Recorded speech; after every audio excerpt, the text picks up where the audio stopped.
What about using AAA game industry techniques in your own Unity projects?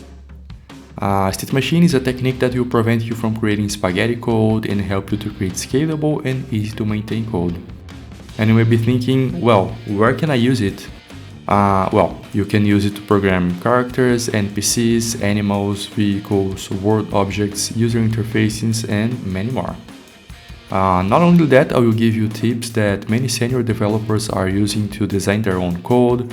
We'll be discussing some code philosophies, how to separate data, logic, and VO, how to better connect your code with animations, how to reduce the amount of manual behaviors in your game, and many more discussions.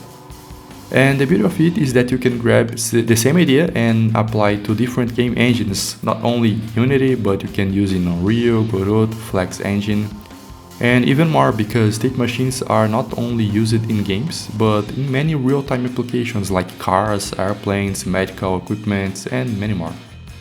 So why not add it to your know-how? Evidently, this is not a beginner's course, so it is a course designed to intermediate and experienced developers, but my courses usually are easier to follow than the average. I put a lot of effort into making this some more friendly and easy to understand, and I try to make the complex ideas more abstract and simple to understand.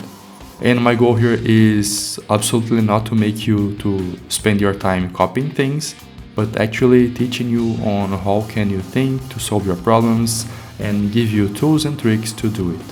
So if you are interested in learning state machines, I'll be waiting you.